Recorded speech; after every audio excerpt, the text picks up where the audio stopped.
6 months of chasing ghosts through financial records had led me here, to a text message from an unknown number glowing on my phone screen at 9:30 on a Tuesday night. The message was brief, almost cryptic. Giordano's, 10 p.m. Bring nothing. Come alone. You want the proof. I stared at the words, my reflection ghosting across the dark window of my studio apartment. 28 years old, working 70-hour weeks as an investigative journalist for the Chicago Tribune. And I was about to walk into what could either be the biggest break of my career or the stupidest decision of my life. The construction fraud case I'd been building connected shell companies to city contracts worth millions, but every lead had dried up. Every source had gone silent, until tonight. October in Chicago meant unpredictable weather, and as I grabbed my jacket, the first drops of rain began streaking down the glass. My best friend Hannah had texted earlier asking if I wanted to grab drinks, but I'd lied and said I was working late at the office. The truth was, I didn't want anyone knowing where I was going. Not until I knew what I was walking into. Giordano's was an upscale Italian restaurant in the financial district, the kind of place where politicians made backroom deals over $30 pasta and $200 bottles of wine. I'd never been inside. Couldn't afford it on my salary. The entire investigation had started when I noticed the same restaurant appearing on expense reports for 3 different construction executives, all on the same nights, all billing different companies. Coincidence didn't exist in my line of work. I took the red line downtown, watching my fellow passengers through the scratched window. A woman in scrubs nodded off against the pole, exhausted from her shift. 2 college kids laughed over something on a phone screen. Normal people living normal lives, unaware that the city they loved was rotting from the inside, built on bribes and falsified permits. The restaurant sat on a corner lot, its brick facade warm with golden light spilling from tall windows. Expensive cars lined the street. I checked my phone. 9:58. 2 minutes early. The rain had intensified during my walk from the station, soaking through my jacket despite my hurried pace. Water dripped from my hair as I stood across the street, studying the entrance. Something felt wrong. I'd developed an instinct for danger over the years, interviewing people who'd seen too much, asking questions that made powerful men nervous. That instinct was screaming now. 3 black SUVs were parked in a no-standing zone, their engines running, exhaust visible in the cold air. Security detail. But for whom? I should have turned around. Should have gone home, called the number back in the morning from a secure line. Instead, I crossed the street, dodging a taxi that honked angrily. The restaurant's heavy wooden door swung open as I approached, and a man in a dark suit emerged, speaking rapidly into a phone. He glanced at me, his eyes cold and assessing, before moving past. That's when I saw her. A little girl, maybe 7 years old, stood on the sidewalk near the entrance. She wore a pale yellow dress completely inappropriate for the weather, her dark curls plastered to her face by rain. She was alone, frozen, her eyes wide with something that looked like terror. "Hey," I called out, my reporter instincts momentarily overriding my caution. "Are you okay? Where are your parents?" The explosion of gunfire answered before she could. The sound was deafening, glass shattering as bullets punched through the restaurant's front windows. People inside screamed. The little girl stood completely still, paralyzed by fear, directly in the line of fire. I didn't think. Thinking would have meant hesitation, and hesitation would have meant death. I ran toward her, my shoes slipping on the wet pavement. 4 strides. 3. 2. I collided with her small body and wrapped my arms around her as we fell. My shoulder hit the concrete hard, pain exploding through my left side, but I kept rolling, using my momentum to drag us both behind a parked Lexus. The world had contracted to a series of snapshots. The girl's racing heartbeat against my chest. The acrid smell of gunpowder mixing with rain. More shots, so many I couldn't count them. Metal punching through metal as bullets found the car sheltering us.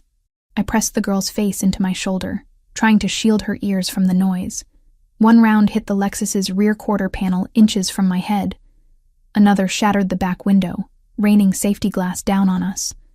A third punched through the door, and I felt something hot slice across my shoulder. The shootout lasted maybe 2 minutes. Maybe an eternity, Time had stopped meaning anything. The girl was crying silently, her small hands clutching my soaked jacket. I whispered to her. Words I don't remember. Promises I had no authority to make. You're safe. I've got you. You're going to be okay. When the shooting finally stopped, the silence was almost worse. My ears rang. Someone was shouting in Italian. Car alarms wailed. The girl's breathing had turned to sharp, panicked gasps. I shifted slightly, trying to see if we could run, and pain lanced through my shoulder. When I touched it, my fingers came away red. Lily! The voice cut through the chaos, raw with desperation. Lily! Heavy footsteps pounded toward us. I tightened my arms around the girl, protecting her, until a man dropped to his knees beside the car. He was large, well over 6 feet, with shoulders that strained against his tailored charcoal suit. Dark hair, slightly disheveled. His face was all sharp angles, a strong jaw set with tension, but it was his eyes that caught me, even through my shock and pain. Light brown, almost amber in the streetlights, currently wild with fear. Lily, he breathed, and his hands were gentle, so gentle as he reached for her. Baby, are you hurt? The girl, Lily, launched herself at him, still crying.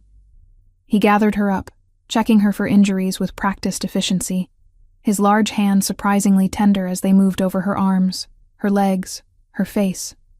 She wasn't hurt, not a scratch. Miracle didn't seem like a strong enough word. Only after satisfying himself that his daughter was unharmed did the man's attention shift to me. I was still on the ground, half slumped against the Lexus's rear tire, rain mixing with something warmer running down my arm. The adrenaline was wearing off, replaced by a cold that had nothing to do with the weather. You're bleeding, he said, his voice different now, controlled. The panic had been locked away behind something harder. I'm fine, I managed, though standing up proved that statement false. The world tilted sideways. Strong hands caught me before I hit the pavement. You're not fine. He was holding Lily with one arm and supporting me with the other, impossibly strong. You took shrapnel. Marcus. This last word was a command, directed at one of several men in dark suits who had materialized around us. Sir, we need to move. Police are 2 minutes out. Call Dr. Reese. Tell him we're coming in with 2 patients. 1 pediatric, 1 adult female with a shoulder wound. The man's voice was steady. Someone used to giving orders in crisis situations. He looked down at me, and for a moment, that iron control slipped. What's your name? Jessica, I whispered. The streetlights were developing halos. Everything felt distant. Jessica. He repeated it like he was memorizing it. I'm Anthony. You saved my daughter's life. I wanted to say something, to ask what had just happened, why people had been shooting, who the hell he was, but my knees gave out. He caught me again, and this time I couldn't seem to get my legs to work properly. Lily was crying harder now, reaching for me with one small hand. Is the lady going to die, Papa? No, baby. She's going to be fine. I promise. Anthony's face swam in and out of focus above me. Sirens wailed in the distance, growing closer. Can you walk? I don't think so. My voice sounded like it was coming from underwater. He made a decision. In one fluid motion, he passed Lily to one of his men and swept me up. The movement sent fresh agony through my shoulder, and I gasped. I know. I'm sorry. Stay with me, Jessica. His face was close to mine now. I could see a small scar above his left eyebrow, the precise line of his jaw. Stay awake. What happened? I managed. Who were they? Later. Right now you need a doctor. He was moving fast, carrying me toward one of the black SUVs. Marcus, bring Lily. Alicio, handle the police. Anthony, one of the men started. She's a civilian. She saved my daughter. Anthony's voice went cold as winter. That makes her under my protection. Anyone have a problem with that? No one did. The SUV's interior was warm. Leather seats soft beneath me as Anthony laid me down across the back seat. Lily climbed in after us, her small face streaked with tears and rain. She took my hand, her grip surprisingly strong for someone so small. Thank you, she whispered. Thank you for saving me. I tried to smile at her, but everything was getting fuzzy around the edges. Anthony was talking on the phone, giving terse instructions to someone. I caught fragments. 10 minutes. Prepare, or if needed. I don't care what it costs. His hand found mine, large and warm, carefully avoiding the shoulder that was now throbbing with each heartbeat. Jessica, stay awake. Look at me. I forced my eyes to focus on his face. Who are you? Someone who owes you everything. His thumb brushed across my knuckles, the gesture oddly intimate. I'm going to take care of you. I swear it. The SUV pulled away from the curb with a screech of tires. Through the tinted windows, I saw red and blue lights flooding the scene. Police cars, ambulances, people streaming out of the restaurant. The chaos we were leaving behind. I was supposed to meet someone, I mumbled, fighting to keep my eyes open. A source about the construction fraud. Anthony went very still. What construction fraud? The permits, the shell companies. I've been tracking them for months. I knew I was saying too much. That shock and blood loss were loosening my tongue. But I couldn't seem to stop. Someone wanted to meet. Someone who said they had proof. Jesus Christ. Anthony's hand tightened on mine. You were set up, Jessica. This was an ambush, and they used you to get to me. The words didn't make sense. I'd never met this man before. Why? Because you're a journalist investigating the wrong people. And they knew I'd be at that restaurant tonight with my daughter. His jaw clenched. They tried to kill two birds with one stone. They failed on both counts. Lily made a small sound of distress. Anthony immediately softened, pulling her against his side, while keeping his other hand wrapped around mine. It's okay, baby. We're safe now. Thanks to Jessica. The 7-year-old looked at me with solemn dark eyes. Are you going to be my friend now? I managed a weak smile. I think I'd like that. Good. She nestled closer to her father but didn't let go of my hand. Papa's friends are always safe. Nobody hurts Papa's friends. The statement should have been childish nonsense. Instead, it sounded like she was repeating something she'd learned from experience. My reporter brain tried to process that, to fit it into a framework that made sense. But consciousness was slipping away. Jessica. Anthony's voice cut through the fog. I need you to understand something. You saw what happened tonight. You're going to have questions. But right now you need to trust me. Can you do that? I should have said no. Should have demanded answers. Demanded to be taken to a regular hospital. Demanded to know what I'd stumbled into. Instead, I found myself nodding. This man, this stranger, had terror in his eyes when he thought his daughter was in danger. He'd held me like I was something precious rather than a complication. He'd promised to protect me, and some instinct deeper than logic told me he meant it. I trust you, I whispered. Something fierce and protective blazed in his eyes. Then close your eyes. When you wake up, I'll explain everything. Promise? I promise. He leaned closer, his voice dropping to something meant only for me. You saved the most important person in my world tonight. I owe you a debt I can never repay. But I'm going to spend as long as it takes making sure you never regret the choice you made. The SUV took a sharp turn. Buildings I didn't recognize flashed past the windows. Lily was humming softly, a lullaby I half remembered from childhood. Anthony's thumb continued its gentle rhythm across my knuckles. The pain in my shoulder had faded to a distant throb, my body's alarm system finally shutting down now that help was close. I let my eyes drift closed. The last thing I felt was Anthony's grip tightening on my hand, anchoring me to consciousness for one more moment. Rest now, he murmured. I've got you. And despite every rational reason to be terrified, despite the blood and the bullets and the complete upheaval of my ordinary life, I believed him.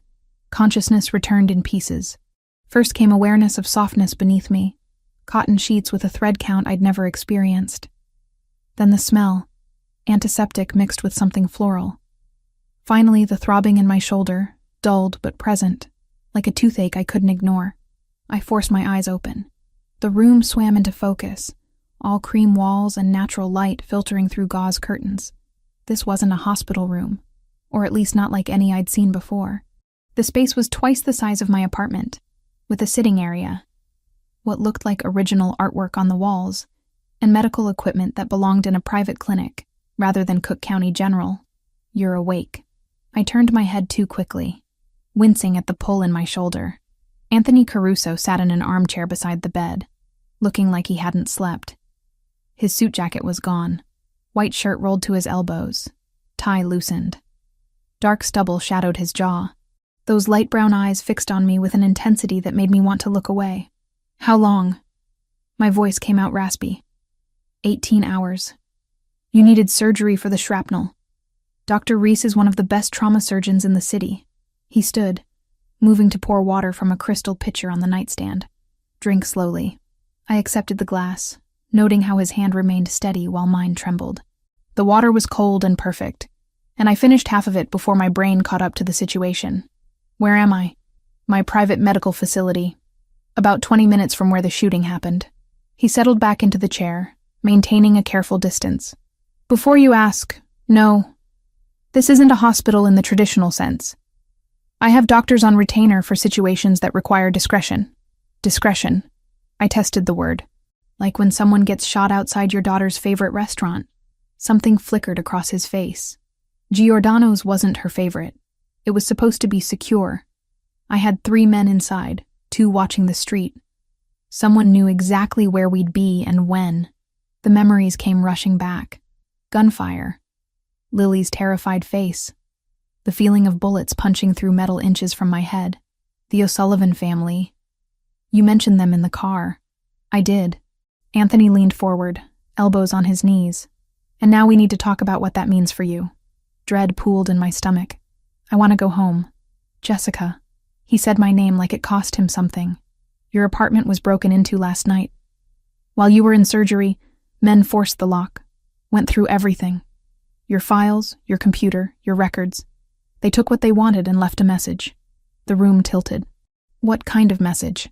The kind that makes it clear they know who you are and what you've been investigating. His jaw tightened. The construction fraud case, the shell companies. You were getting close to something they couldn't afford to have exposed. How do you know what I was investigating? Because those same shell companies have been used to frame me for money laundering I didn't commit. He pulled out his phone, swiped through something, then turned the screen toward me.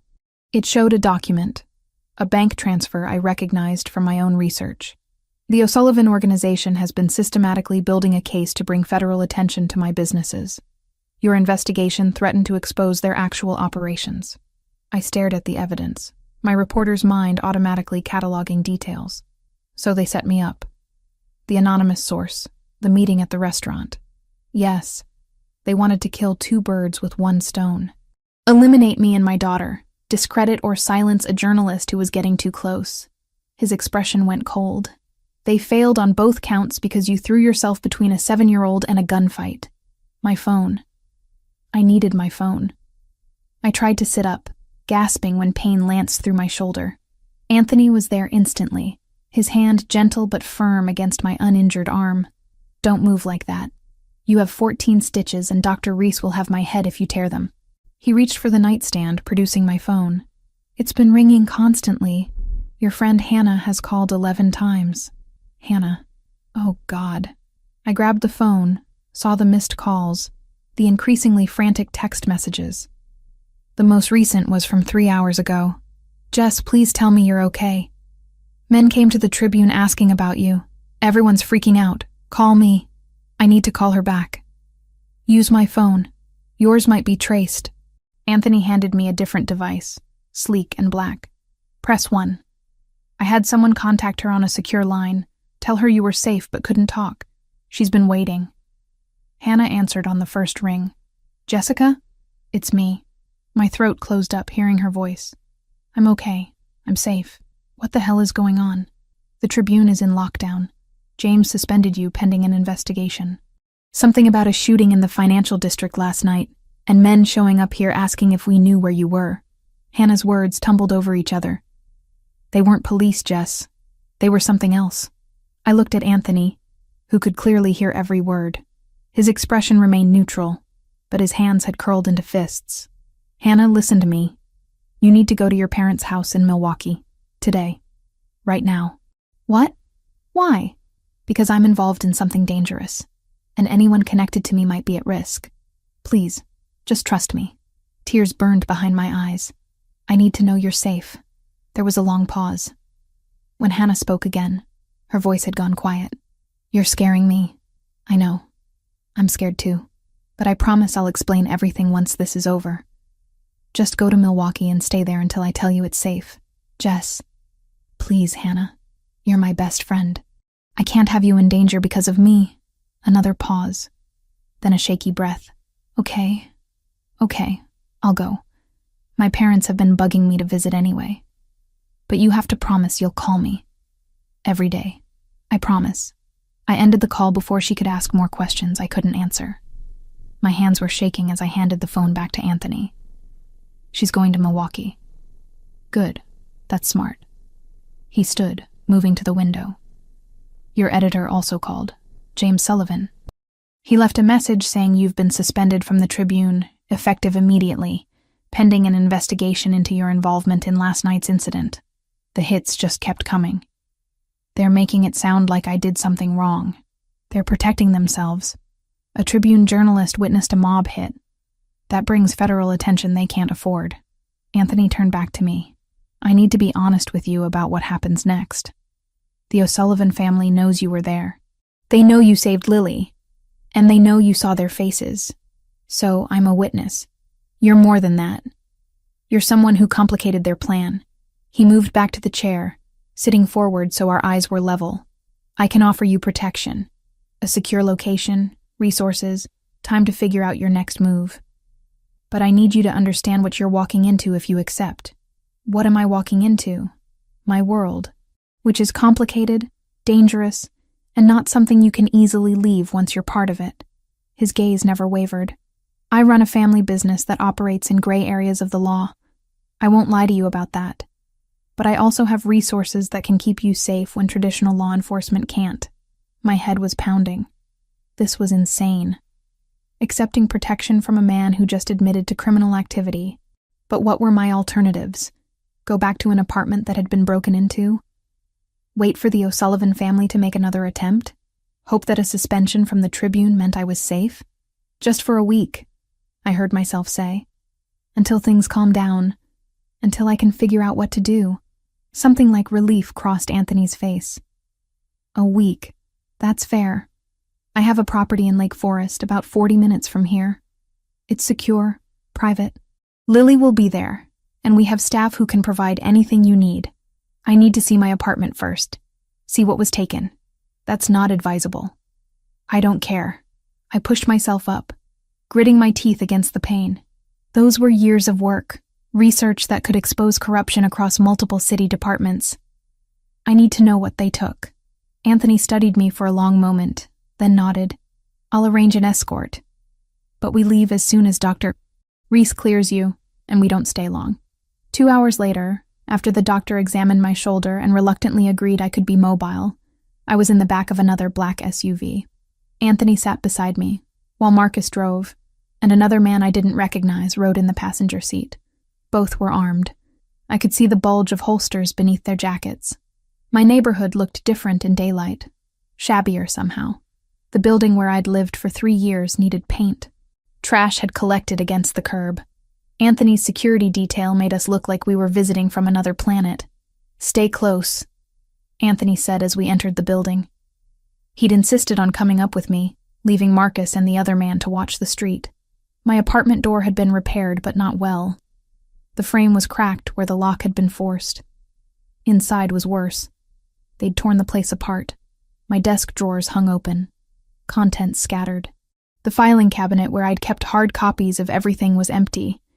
Even my bulletin board had been stripped, every photo and document gone. I stood in the center of the wreckage, feeling violated in a way I hadn't when I was shot. This was my home, my work, my life. Jessica. Anthony's voice was gentle. We should go. 3 years, I whispered. 3 years of research. Gone. Not gone. They took it because you were close to something real. That means it exists, and it can be found again. He touched my elbow carefully. But not here. This place isn't safe. I was about to agree when my phone buzzed. The screen showed a text from a number I didn't recognize. We know where you live. We know who your friends are. Stop looking. Last warning. Anthony had seen it too. His face went hard. We're leaving. Now. We made it down 2 flights of stairs before we heard the smash of breaking glass. Anthony immediately pushed me behind him, his hand going to a gun I hadn't known he was carrying. Marcus appeared at the bottom of the stairs, weapon drawn. "Someone just threw a brick through the windshield," he reported. Message painted on it. We emerged onto the street to find my car, my ancient Honda that barely ran, completely destroyed. All 4 tires had been slashed. The windows were broken. And across the hood in red spray paint, "Watch your back." People had gathered to stare. A woman I recognized from the 2nd floor had her phone out, filming.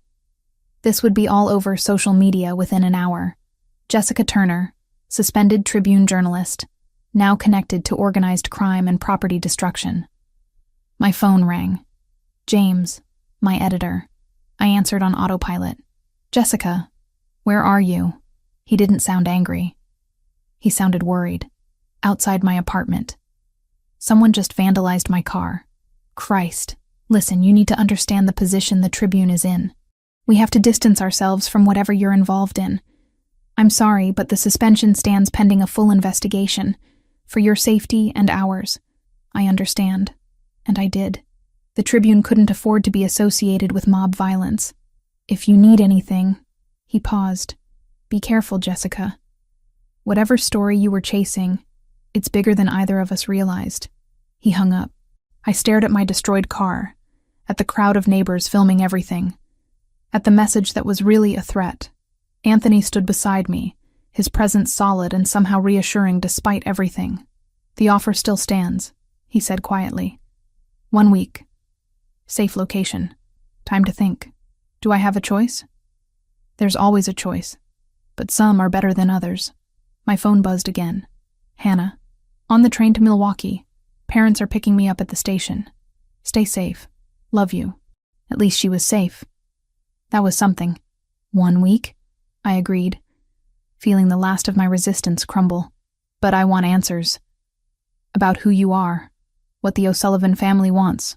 All of it. You'll have them." Anthony gestured to the SUV. "Let's get you somewhere secure. This neighborhood is compromised." As we pulled away from my ruined car and invaded apartment, I watched everything I'd built in Chicago recede in the side mirror. My job was suspended. My home was destroyed. My best friend had fled the city because of me. In less than 24 hours, my entire life had been dismantled. And the only person offering to help was a man who admitted he lived outside the law. I should have been terrified. Instead, I felt a strange clarity settling over me.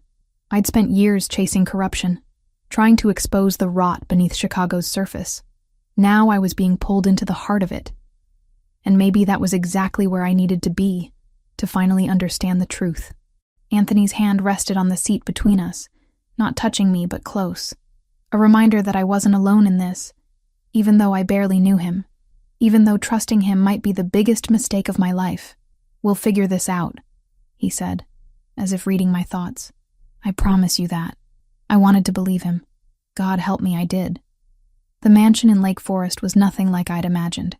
Set back from the road behind iron gates and mature oak trees, the estate sprawled across what must have been acres of manicured grounds. The main house was 3 stories of pale stone and tall windows, elegant without being ostentatious. As we pulled up the circular drive, I caught sight of armed men positioned discreetly around the property. Security, but the kind that blended into the landscape. "This is where you live?"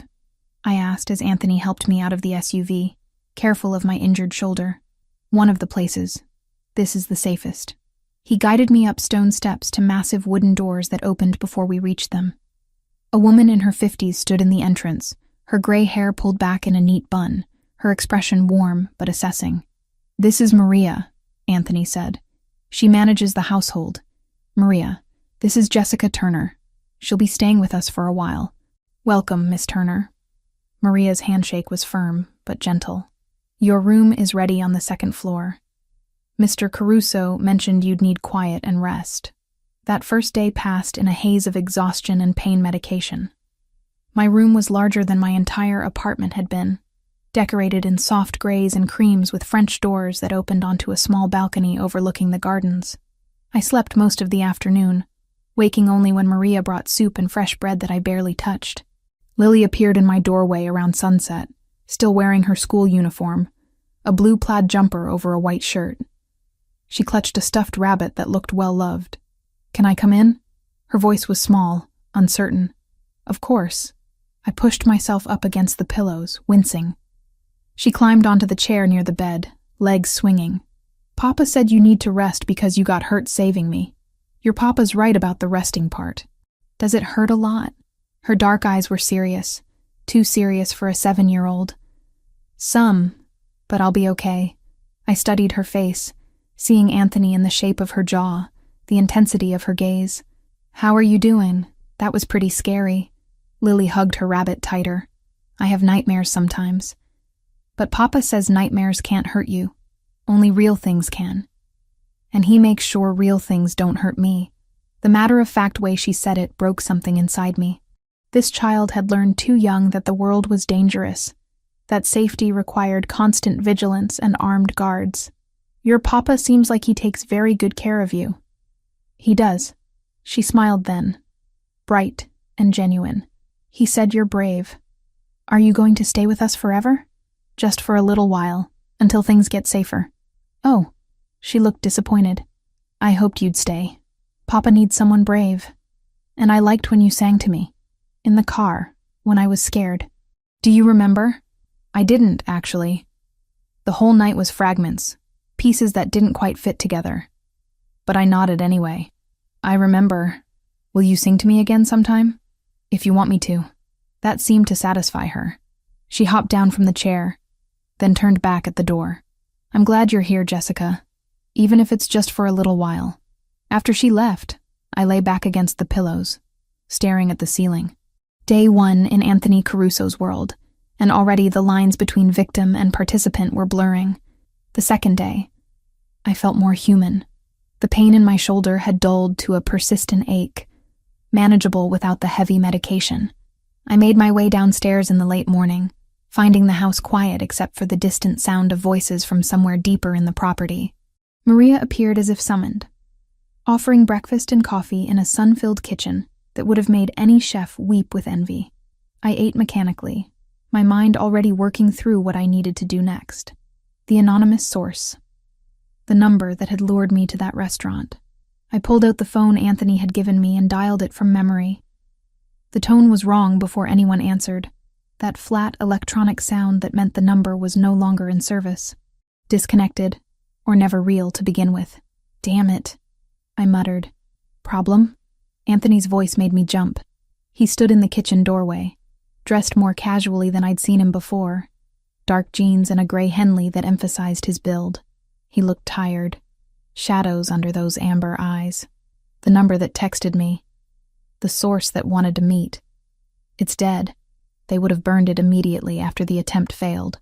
He moved to pour himself coffee. "Professional operators don't leave trails."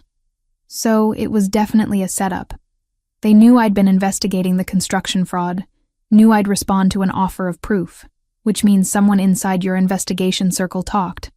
Or someone's been monitoring your communications for weeks. He leaned against the counter watching me. The O'Sullivan family has resources, connections in places you wouldn't expect. My stomach turned. Someone I'd talked to, someone who knew what I was working on, had sold me out. I need to warn my other sources, the people who've been helping me. Can't do that. Any contact you make could be traced back to them, put them in more danger. Anthony's voice was firm, but not unkind. For now, silence keeps them safer than a warning would. I hated it, but he was right. I tried Hannah's phone next, needing to hear her voice, to know she'd made it to Milwaukee safely. The call went straight to voicemail.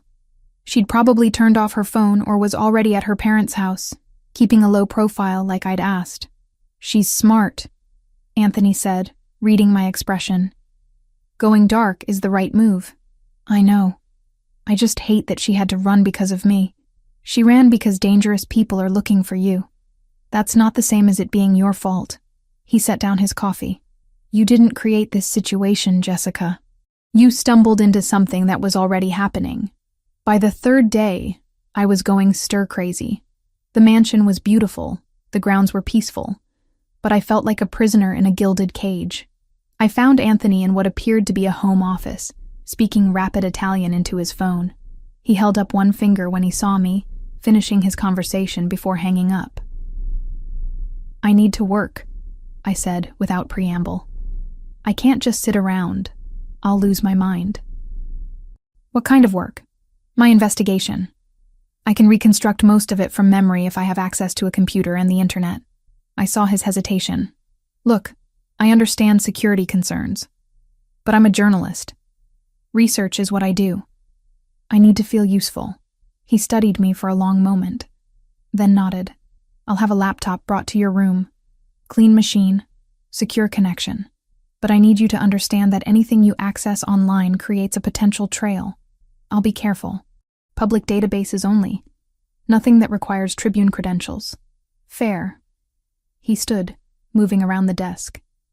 "There's something else you should see.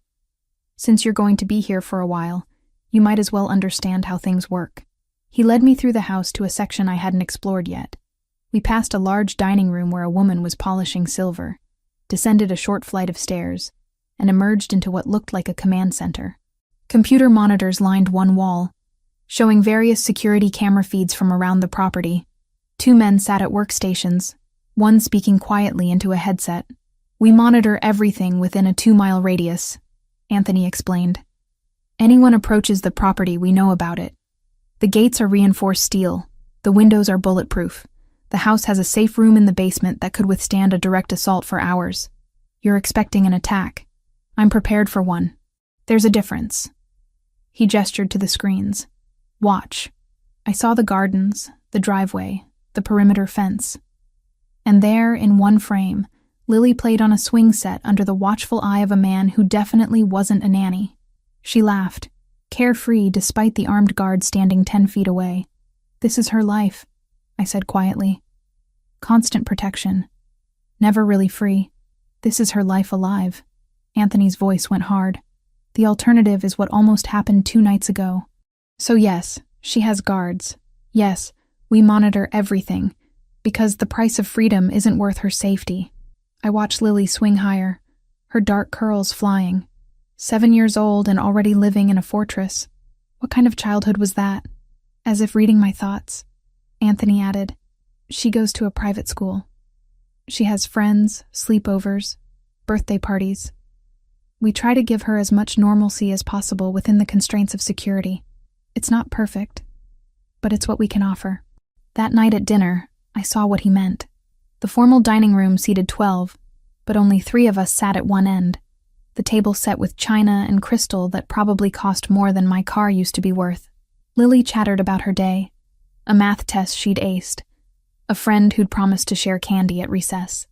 Anthony listened with complete attention, asking questions, laughing at her stories. For those moments, they were just a father and daughter sharing a meal. "Jessica's going to be working on her investigation," Anthony mentioned. "From here, with the security measures we discussed." Lily's face lit up. "Are you going to catch the bad guys?" "I'm going to try," I said. "That's what journalists do. We find the truth and tell people about it. Papa says truth is important. He says lies are how weak people hide."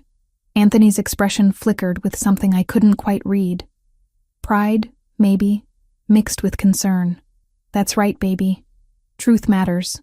Later that night, after Lily had gone to bed, Anthony and I sat in a living room that managed to feel comfortable despite its elegance.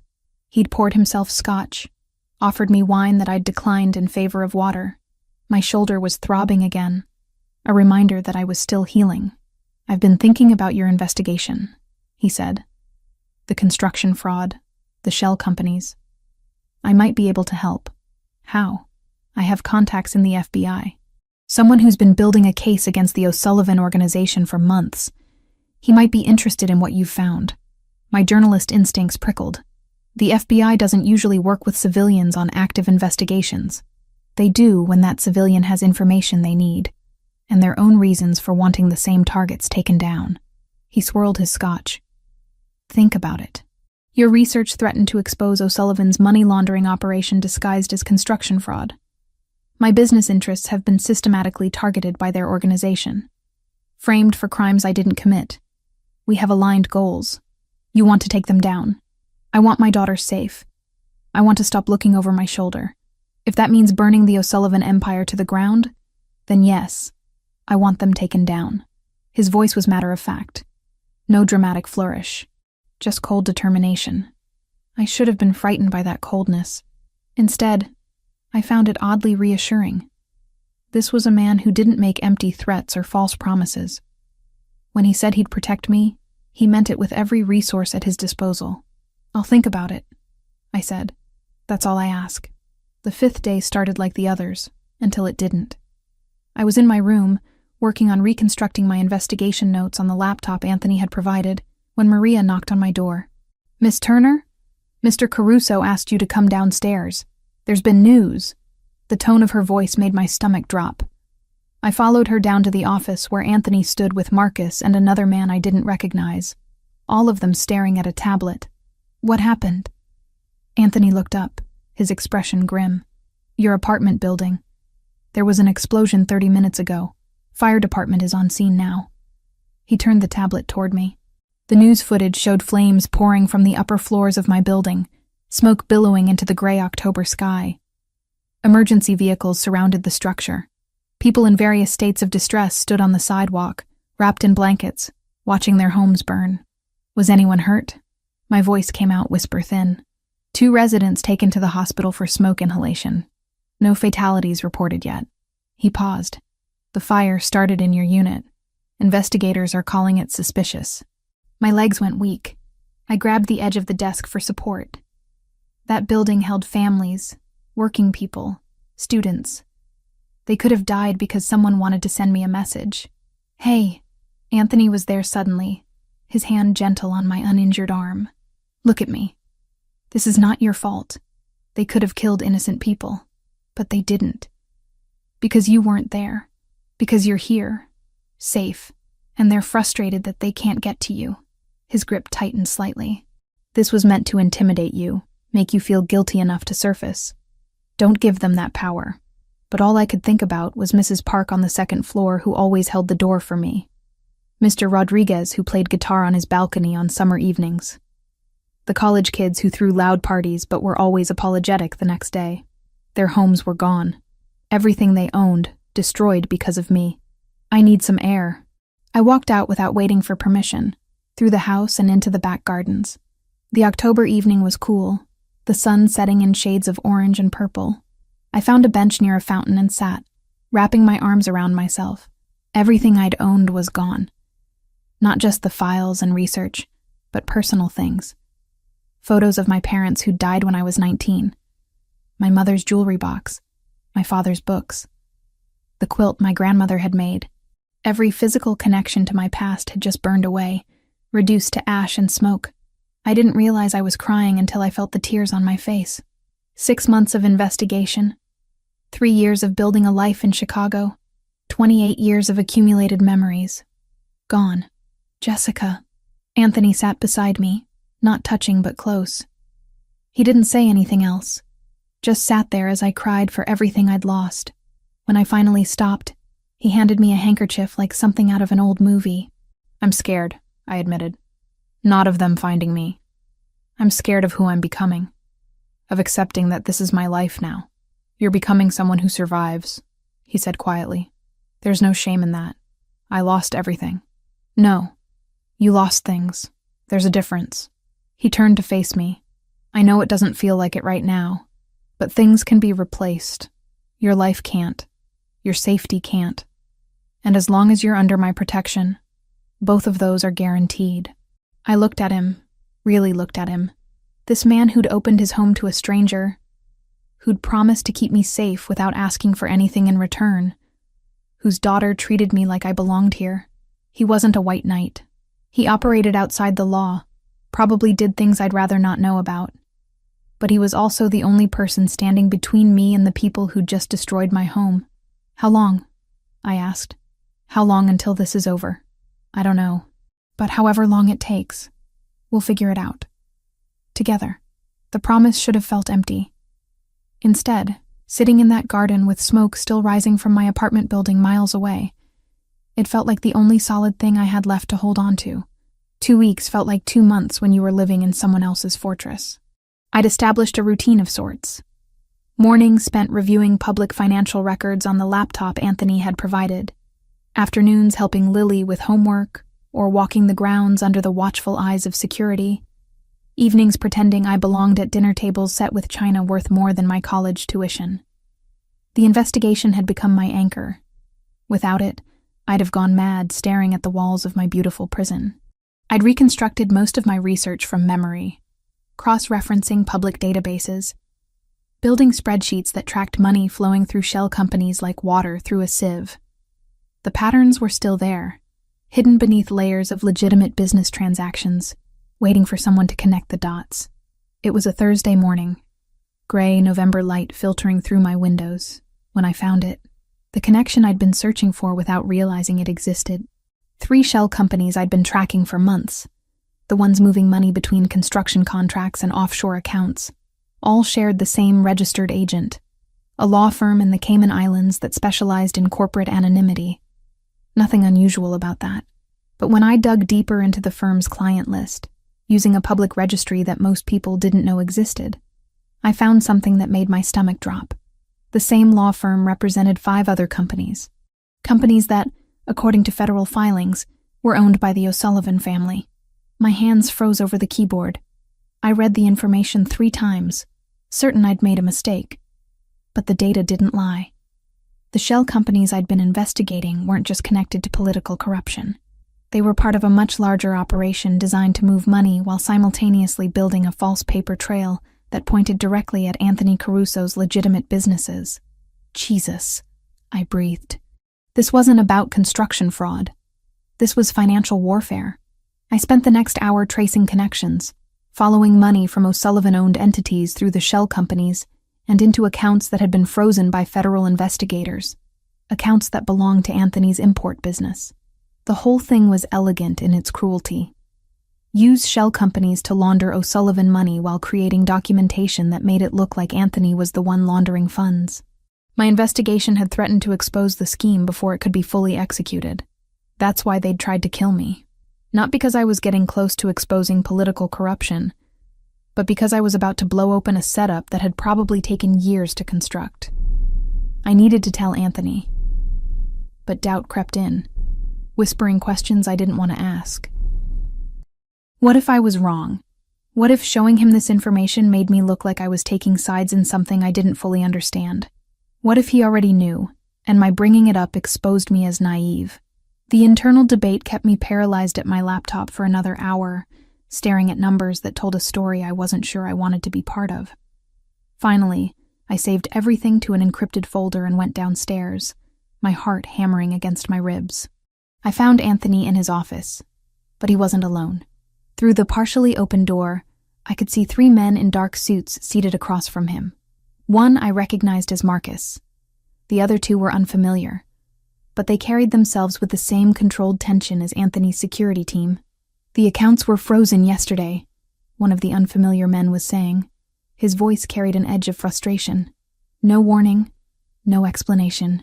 Federal investigators just locked down $3 million in operating capital. Vincent, I need specifics. Anthony's voice was cold, controlled. Which accounts? Which investigators? The import business, the wine distribution, and the restaurant group. All of them flagged for suspicious activity. Vincent, a man in his early 40s with salt and pepper hair and a face that suggested he'd seen too much, pulled out a tablet.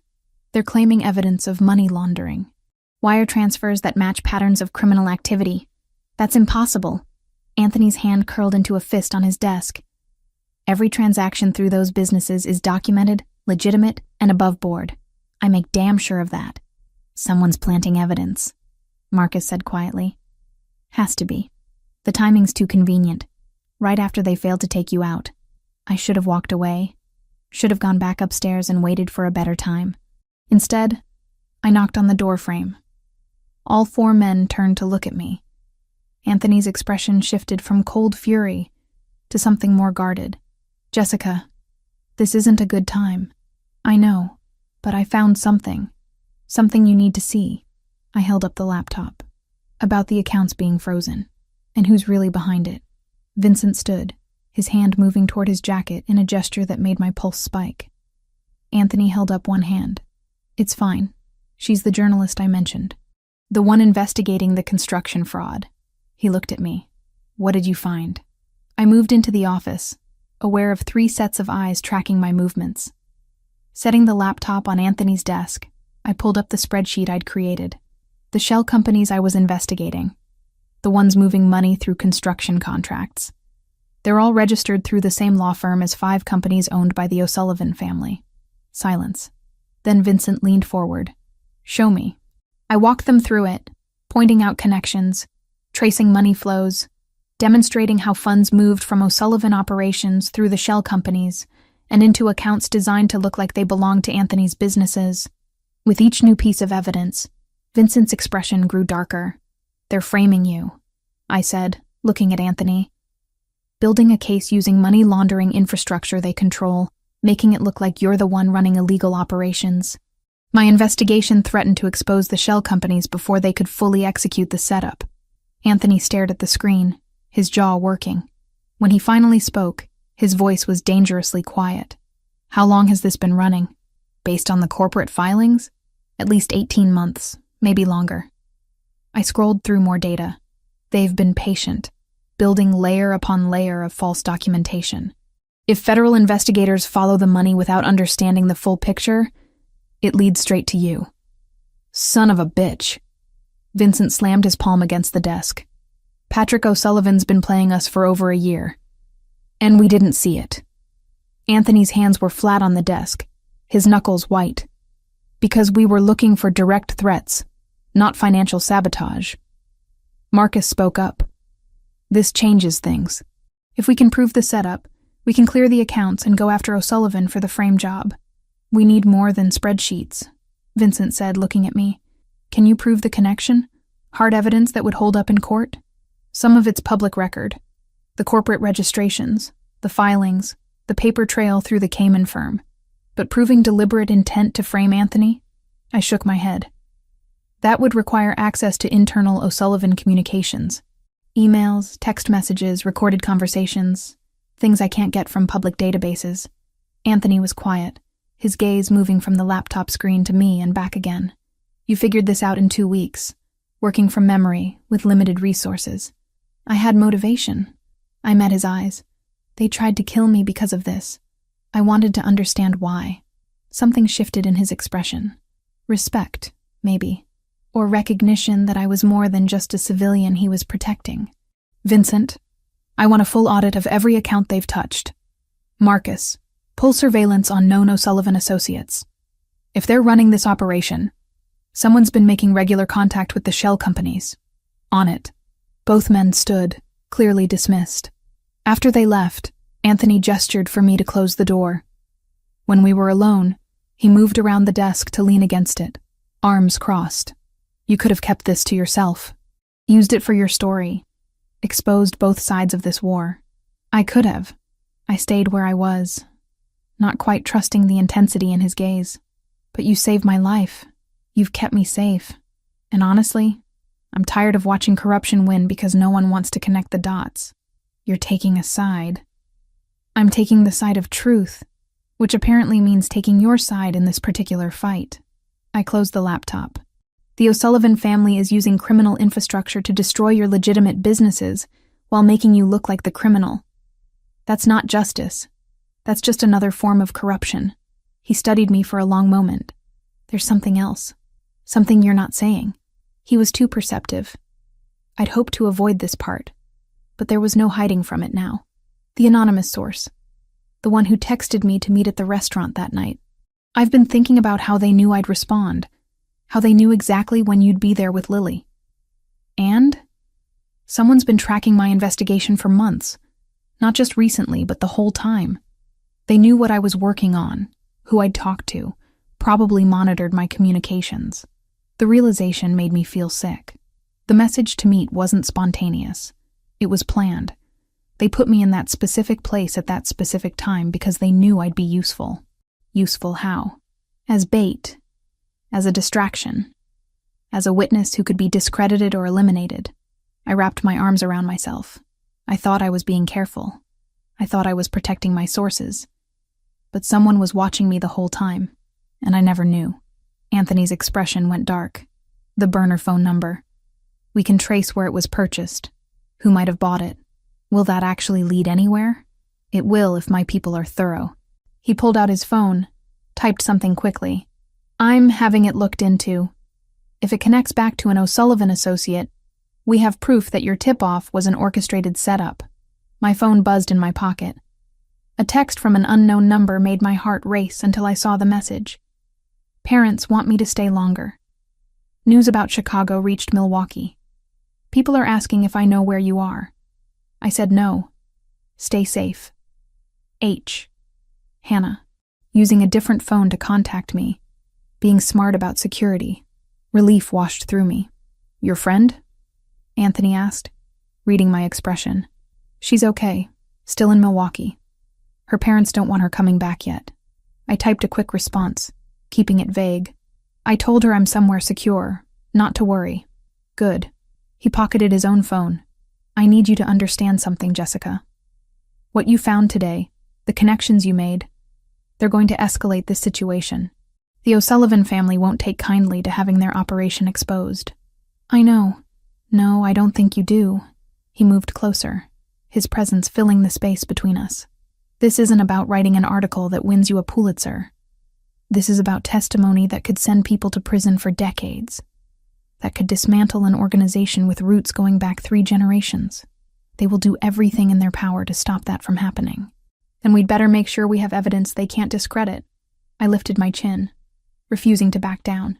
I didn't come this far to give up, because dangerous people want me to stay quiet. A ghost of a smile touched his lips. You're either very brave or very foolish. Probably both. I closed the distance slightly. But I'm also very good at my job. And right now, my job is figuring out how to prove the O'Sullivan family orchestrated this entire setup. Which means we need to work together. We. He repeated the word like he was testing its weight. You realize that makes you a target in ways you haven't been before. I've been a target since the moment I answered that text message.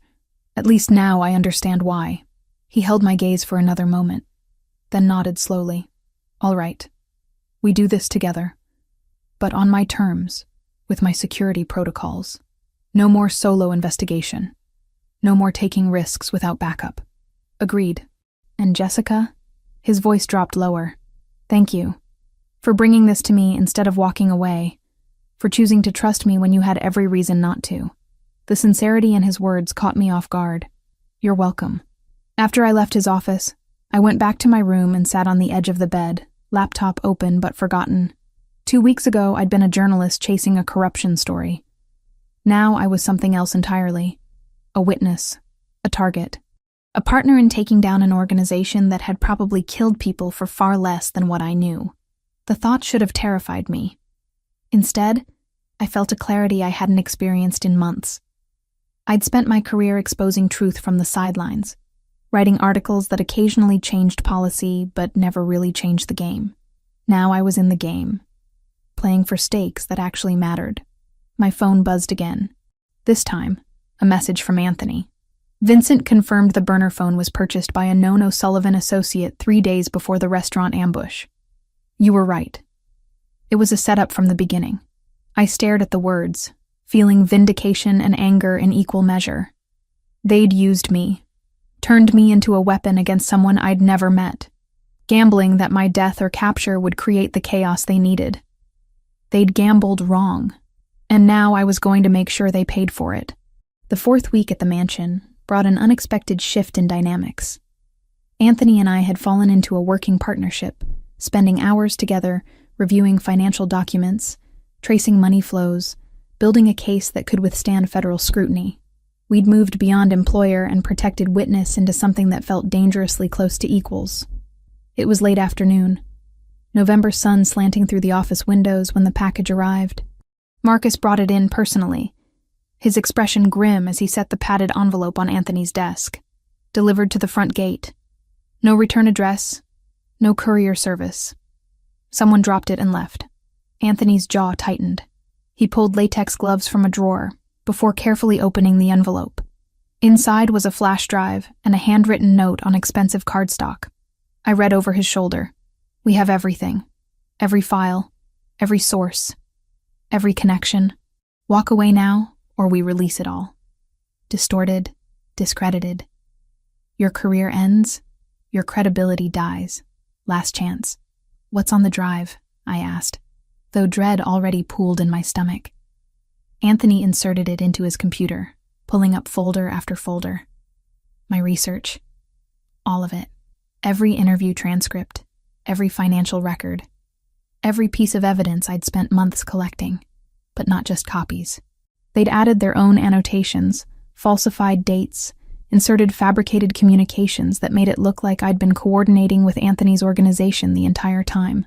They're setting you up, Anthony said quietly, making it look like you weren't investigating corruption, but helping launder money through fake journalism. My hands curled into fists. Years of work turned into a weapon against me. If they release this, no one will believe anything I write ever again. That's the point. Discredit the journalist, bury the truth. He ejected the drive, handling it carefully. They're trying to neutralize you without killing you. Less messy, fewer complications. What do? We turn it against them. Anthony stood, moving to the window. They think this is leverage, but what they've really done is show their hand. They're desperate, making moves that expose their operation. How does threatening me expose them? Because they had to have been monitoring your investigation for months to collect this much material. That requires resources, manpower, probably illegal surveillance. He turned back to me. Vincent can trace where this package came from, who handled it, where the fabrications were created. Every step they took leaves a trail. Hope flickered despite my fear. So we investigate the investigators. Exactly. His phone buzzed. He glanced at it, expression darkening. Speaking of which, we have another problem. The FBI is requesting a meeting. They want to interview you about the shooting.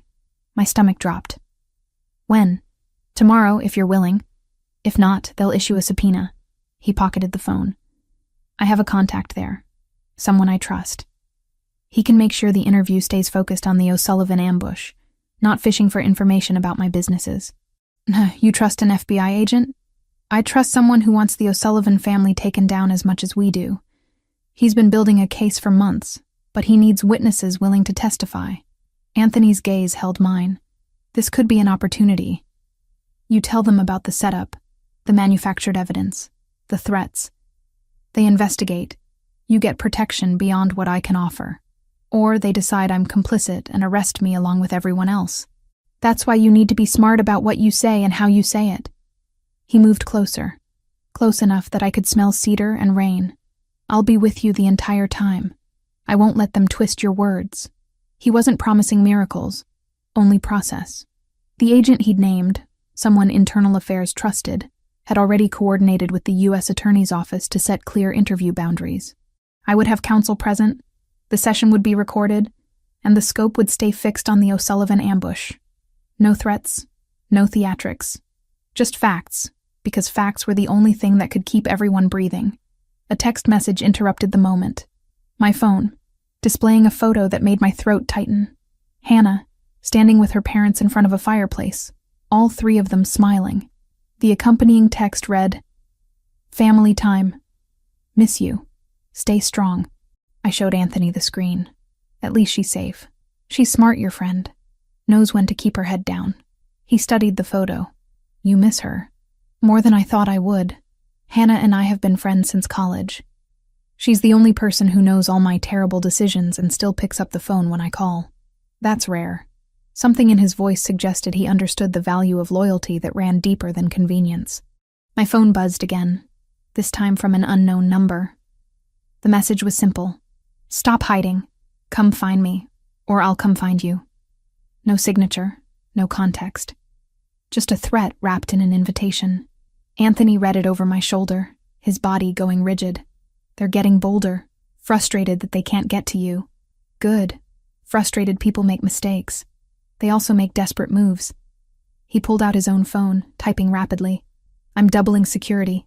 No one gets within a mile of this property without us knowing about it. Anthony. I touched his arm, feeling the tension coiled there. I have an idea. About how to get the evidence we need. He lowered his phone, giving me his full attention. I'm listening. Patrick O'Sullivan, the head of their organization. He's hosting a charity gala next week at the Drake Hotel. Politicians, business leaders, major donors, all the people connected to the construction fraud. The idea had been forming for days, but saying it out loud made it real. I still have my press credentials. I could get in as a journalist covering the event. Absolutely not. Hear me out. I go in, plant listening devices, photograph documents if I can access his private areas, maybe even get him talking on record about the shell companies. You're talking about walking into enemy territory surrounded by people who want you dead. I'm talking about getting evidence that would hold up in court. Everything we have now is circumstantial. We need something concrete. I stepped closer, forcing him to meet my eyes. I can do this. I'm a journalist. This is what I'm trained for. You're trained to ask questions and write articles, not conduct espionage in hostile environments. Then teach me. You have resources, equipment, people who know how to do this professionally. Help me prepare. When he started to protest, I cut him off. They've already destroyed my apartment, my career, my entire life. What more can they take? But what we could gain, Anthony. Real evidence, recorded conversations, proof that would dismantle their operation. He was silent for a long moment, jaw working as he processed. If I agree to this, and that's a very big if, you do exactly as I say. Every security protocol, every contingency plan, no improvisation. Deal. I mean it, Jessica. You step 1 foot out of line and I pull you out immediately. I understand. We spent the next hour discussing logistics, potential risks, escape routes. Anthony was thorough to the point of paranoia, mapping every possible scenario and how to respond. By the time Maria called us for dinner, my head was spinning with details. Lily was already at the table when we arrived, her homework spread out beside her plate. She looked up grinning. Papa, Jessica, I got an A on my history test. That's wonderful, baby. Anthony kissed the top of her head before sitting down. What was the test about? The Civil War and Reconstruction, and how sometimes bad people do good things and good people do bad things. She frowned. It's confusing. History often is, I said, settling into my chair. People are complicated. Are you complicated, Jessica? The question caught me off guard. I think everyone is in their own way. Papa says you're very smart, that you see patterns other people miss. Lily poked at her pasta. Is that because you're a reporter? Partly, but also because I don't like unsolved puzzles. When things don't make sense, I need to figure out why. Me too. Her face lit up. Like, why do birds fly south for winter but squirrels stay? If it's cold for birds, isn't it cold for squirrels? Anthony and I exchanged glances, both of us fighting smiles. That's actually a very good question, he said. Maybe we should research it together this weekend. Dinner continued with easier conversation. Lily chattering about school and friends, and a birthday party she wanted to attend. For an hour, we were almost normal. A father, his daughter, and the woman temporarily living under his roof. Not a crime boss, a 7-year-old growing up behind fortress walls, and a journalist whose life had been blown apart by violence. The illusion shattered at 10:15. The alarms were different from anything I'd heard before, a sharp pulsing that made my heart race instantly. Anthony was moving before I fully processed the sound, grabbing his phone while simultaneously reaching for me. Safe room. Now. What's happening? Someone breached the perimeter. His voice was deadly calm, the controlled response of someone who'd trained for this moment. Marcus, get Lily. We met in the hallway. Marcus already carrying a sleepy Lily who was starting to cry. Anthony led us through the house to a section I'd never seen before. Down a hallway, through a door disguised as a bookshelf. Behind it was a staircase descending into reinforced darkness. The safe room was exactly what he'd promised weeks ago. Steel walls, ventilation system, computer monitors showing security feeds from around the property. Provisions stacked in one corner, medical supplies in another. A room designed to withstand assault. How many? Anthony asked Marcus as we entered. At least 8 that we've spotted. Professional team, coordinated approach. They cut power to the perimeter cameras before moving in. O'Sullivan? Who else? Anthony pulled a handgun from a locked cabinet, checking it with practiced efficiency. Seeing him handle the weapon so casually drove home what I'd been trying to ignore for weeks. This man, who helped his daughter with homework and cooked breakfast on weekends, was also someone who knew exactly how to kill. Stay here. He looked at me, his expression harder than I'd ever seen it. Lock the door behind us. Don't open it for anyone except me or Marcus. Code word is Raven. If someone tries to get in without that word, assume they're hostile. You're going out there. It's my property, my people, my responsibility. He moved to the door, then paused. Jessica, keep Lily calm. She's been through this before, but it never gets easier. Then he was gone, Marcus following, the heavy door sealing behind them with a hydraulic hiss. The lock engaged with a sound like finality. Lily was crying harder now, curled in the corner with her stuffed rabbit. I sat beside her, wrapping my arms around her small body. She was shaking. Hey, I whispered. Remember what your papa said about nightmares? They can't hurt you. Only real things can. This is real. She sobbed. But we're safe. Look around. These walls are so thick nothing can get through them. We have food, water, air. Your papa made sure we'd be okay. I rocked her gently. And he's going to make sure those bad people leave. What if they hurt him? The question made my chest tighten. Your papa is very good at protecting people. He's been doing it for a long time.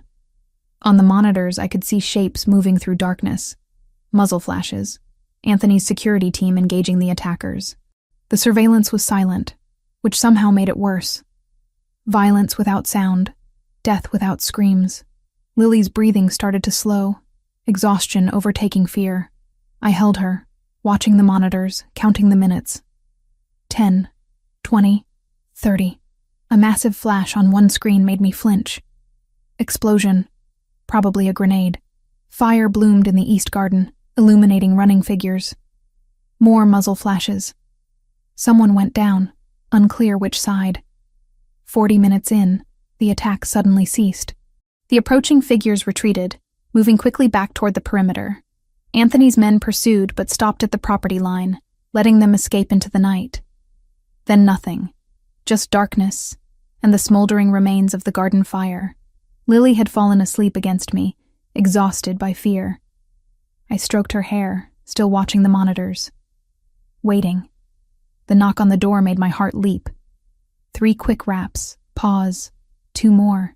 Raven, Anthony's voice muffled by steel. It's clear. Open up. I disengaged the lock, the door swinging open to reveal Anthony covered in soot and what looked like blood. Not his, I realized with relief. He was moving fine, showing no signs of injury. Everyone okay in here? We're fine. Lily's asleep. I checked him anyway, needing to confirm he was whole. Are you hurt? Couple scratches, nothing serious. He moved to where Lily slept, gathering her gently into his arms. She stirred, but didn't wake. 3 of my men have injuries. 1 serious, but he'll live. 2 attackers dead, rest escaped. What did they want? To send a message. To test our defenses. He looked at me over Lily's sleeping form. To remind us that nowhere is completely safe. I thought about the charity gala. The plan we'd discussed just hours ago. Walking into the heart of O'Sullivan territory seemed insane now, after watching armed men assault a fortified compound. But that's exactly why it would work. Because they'd never expect someone to walk directly into their domain after an attack like this. I'm still going, I said quietly. To the gala. I need to do this. Anthony's expression was unreadable. Then slowly, he nodded. We start preparing tomorrow. If you're going to do this, you'll do it right. The week following the attack became a masterclass in preparation I never expected to need. Anthony transformed a section of the mansion into a training ground, teaching me things no journalism school covered. Listening devices go here. He demonstrated on a practice dummy, showing me how to plant the tiny microphone under a lapel during what looked like casual contact. 1 second, that's all you have. Any longer and people notice. My fingers fumbled the first dozen attempts. By the 50th, I could plant the device while shaking someone's hand without them feeling anything beyond a normal greeting. Marcus taught me how to use the camera hidden in what looked like an ordinary pen. Click the top once to activate, twice to capture. The lens is here, barely visible. Keep it pointed at your target for 3 seconds minimum. Vincent joined us on the third day, bringing equipment I'd only seen in spy movies. Earpieces so small they were invisible. A bracelet that doubled as a panic button. Shoes with tracking devices embedded in the heels. "If something goes wrong," Vincent said, his weathered face serious, "you hit that panic button and we come in. No heroics, no trying to salvage the mission. Your safety is the priority." I practiced my cover story until I could recite it in my sleep. Jessica Turner, freelance journalist covering charity events for a lifestyle blog. My press credentials were still technically valid. Suspended didn't mean revoked. Anthony had confirmed it with a contact at the Tribune. "Patrick O'Sullivan loves attention," Anthony explained during one of our planning sessions. "He fancies himself a philanthropist, hiding criminal activity behind charitable donations. He'll talk to any journalist who makes him look good. So I flatter him. Ask softball questions about his construction company's community involvement." "Exactly. While you're talking, you plant the device. His security will sweep the room before and after, but they won't sweep him. People don't think about being bugged themselves." The night of the gala arrived faster than I wanted. Maria helped me dress. An emerald cocktail dress that Anthony had somehow acquired in my exact size. It was elegant without being flashy, professional without being boring. The kind of dress a freelance journalist might splurge on for an important assignment. "You look beautiful," Lily said from my doorway. She'd been quieter since the attack, more clingy. "Are you coming back tonight?" "I am. I promise." I knelt down to her level, careful of the dress. "Your papa's going to be nearby the whole time, making sure I'm safe." "Good." She hugged me tight. "Be careful. The bad people are scary." Anthony was waiting at the bottom of the stairs, wearing a dark suit that made him look like he belonged in a boardroom or a battlefield. His eyes tracked over me, not in a way that felt uncomfortable, but assessing, making sure I was ready. "The devices are in your clutch. 2 listening bugs, 1 in the lipstick case, 1 in the compact mirror. Plant them if you can, but don't take unnecessary risks." He handed me the pen camera. "This goes in your jacket pocket, and this." He slipped the bracelet onto my wrist. "Emergency signal. Marcus will be monitoring from a van 2 blocks away. I'm ready." "Jessica." He caught my hand, his grip warm and steady. "If anything feels wrong, you get out. The information isn't worth your life." The Drake Hotel glowed like a jewel box, all golden light and elegant architecture. The charity gala was in full swing, Chicago's elite mingling over champagne and canapes. I showed my credentials at the door, smiled at the security guard who barely glanced at my bag, and stepped into the enemy's domain. Patrick O'Sullivan held court near the center of the ballroom, a silver-haired man in his 60s surrounded by admirers. He wore his wealth casually, an expensive watch, perfectly tailored tuxedo, the confidence of someone who'd never been told no. I approached with my most professional smile. "Mr. O'Sullivan, Jessica Turner, I'm covering tonight's event. Could I ask you a few questions about your company's charitable work?" His face lit up exactly as Anthony predicted. "Of course. Always happy to talk about giving back to the community." For 10 minutes, I asked him about donation amounts, community projects, his vision for Chicago's future. He talked. I nodded and took notes. And when he gestured expansively about a new recreation center his company funded, I stepped closer to examine the architectural rendering he was describing. That's when I planted the first device, my hand brushing his lapel as I leaned in to see the image better. 1 second, just like Anthony taught me. O'Sullivan didn't flinch. "This is wonderful," I said, pulling back. "Your company is clearly committed to more than just profits. We believe in investing in people, not just buildings." He was warming to the topic, barely noticing when I adjusted my grip on the pen, activating the camera to photograph the architectural plans he'd so helpfully laid out. "Could I see your executive offices? I'd love to include some details about where the planning for these projects happens." He hesitated, then nodded. "Brief tour. I have other guests to attend to." The office was on the 2nd floor, accessed through a hallway guarded by a single security officer who stepped aside when O'Sullivan approached. Inside was exactly what I expected.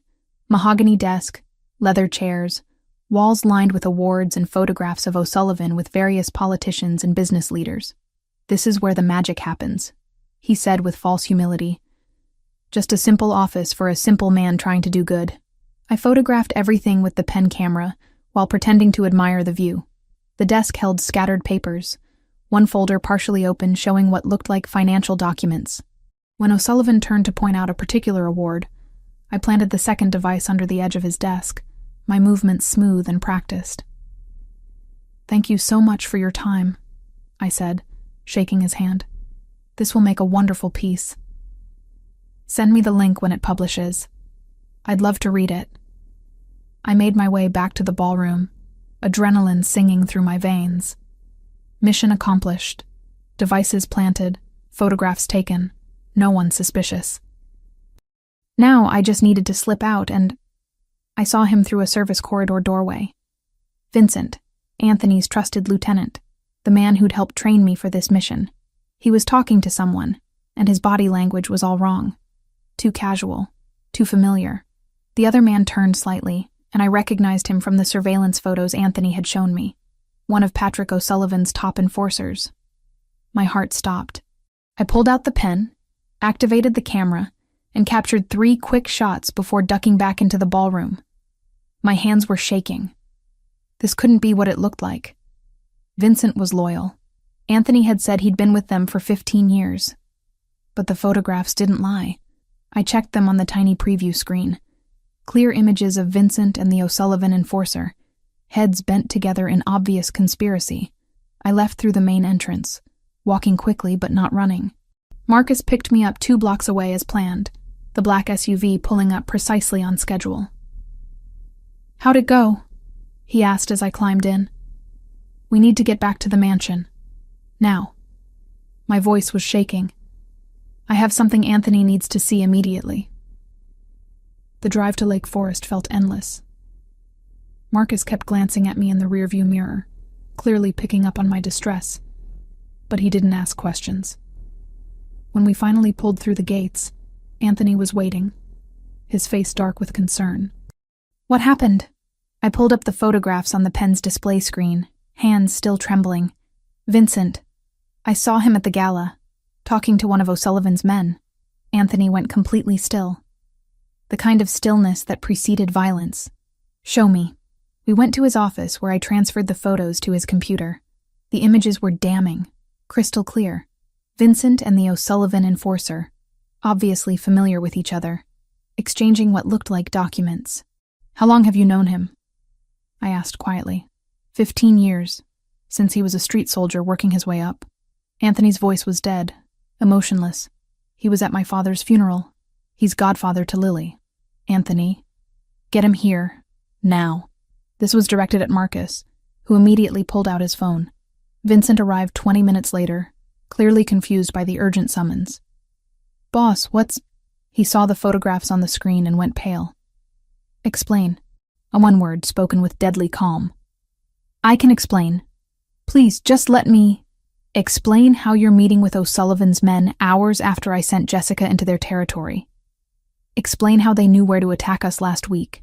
Anthony's control was fracturing, rage bleeding through. 15 years, Vincent. 15 years, and you sold us out. They have Sarah." The words burst out of Vincent like a confession.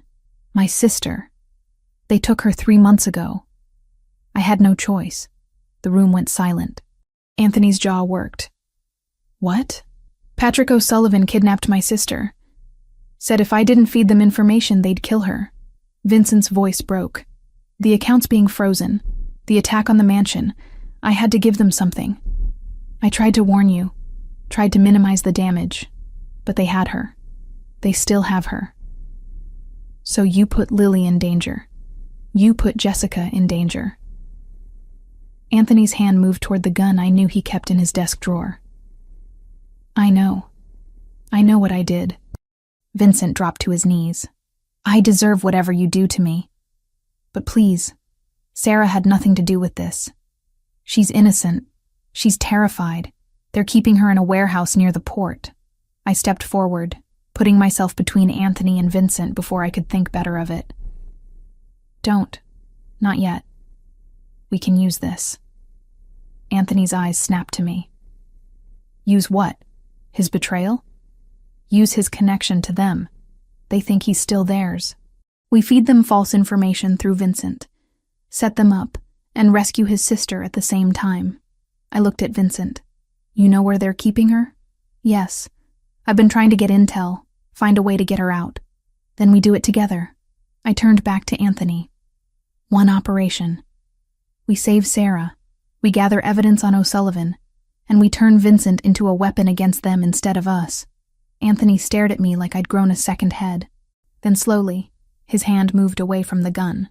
You're suggesting we trust the man who betrayed us. I'm suggesting we give him a chance to make it right, and use him to destroy the people who forced him into this position. I kept my voice steady. We're going to need every advantage we can get. Vincent knows their operations from the inside now. That's valuable. Vincent looked up at me, something like hope in his eyes. I'll do whatever it takes. I'll wear a wire, I'll testify, anything. Just help me save my sister. Anthony was quiet for a long moment, processing. Then, one chance. You fuck this up, you breathe wrong, and I finish what I should have done tonight. Understood? Understood. Good. Anthony turned to me. You're proposing we go after O'Sullivan directly. Take them down completely, not just defend against attacks. I'm proposing we stop playing defense and start playing offense. We have the financial evidence, the surveillance from tonight, Vincent's testimony about Sarah's kidnapping. We build a case that the FBI can't ignore, and we coordinate a simultaneous rescue and raid. A slow, dangerous smile spread across Anthony's face. You're more devious than I gave you credit for. I'm a journalist who's tired of being hunted. Time to turn the tables. Planning the operation took 3 days of meticulous coordination. Anthony's dining room became a war room, maps spread across the table, photographs pinned to boards, everyone speaking in low, urgent tones. Vincent provided the crucial details. Sarah's being held in a warehouse near the port of Chicago, industrial district, mostly abandoned at night. 2 guards, maybe 3. They move her every few weeks, but she's there now. I saw her last week when they made me verify she was still alive. His voice cracked on that last part. Anthony's expression remained hard, but he nodded. We'll need 2 teams. One at the port for the setup, one at the warehouse for extraction. I'll lead the warehouse team, I said. Everyone turned to look at me. What? You need someone who can document everything, get evidence that will hold up in court. That's me. Absolutely not. Anthony's voice was flat. You're a journalist, not a tactical operator, which is exactly why I need to be there. Any evidence gathered by your people can be challenged as tainted. But a journalist documenting a kidnapping rescue? That's gold for prosecution. I leaned forward. Besides, Hannah needs to be ready to publish everything simultaneously. She's the only person I trust with this. Anthony studied me for a long moment. Hannah's in Milwaukee. Then I bring her back. With your security escort, she comes back to Chicago, stays in a safe location, and publishes everything the moment we transmit it. I pulled out my phone. I'll call her now. Hannah answered on the second ring. Jess? Is everything okay? I need you to come back to Chicago. Tonight, if possible. It's important. There was a pause. How important? Career-defining. Potentially Pulitzer-level important. But also dangerous. I won't lie about that. I glanced at Anthony. You'll have protection, but this is the story we've both been waiting for our entire careers. I'm in. No hesitation. My parents will freak out, but I'm in. What do you need? Relief washed through me. Pack light. Someone will pick you up in Milwaukee in 3 hours. I'll explain everything when you get here. After I hung up, Anthony shook his head. You're both insane. We're both journalists who understand what's at stake. I met his eyes. The O'Sullivan organization has corrupted this city for decades. This is our chance to expose it all. Hannah and I didn't get into this business to write puff pieces. Vincent cleared his throat. I'll tell O'Sullivan that Anthony's meeting with a weapons supplier at the port tomorrow night. Vulnerable, small security detail. They'll take the bait. They'll come in force. Marcus added, expecting an easy kill. Good. Let them. Anthony's voice went cold. While they're focused on the port, we hit the warehouse. Jessica's team extracts Sarah and documents everything. We coordinate with the FBI to arrive at both locations simultaneously.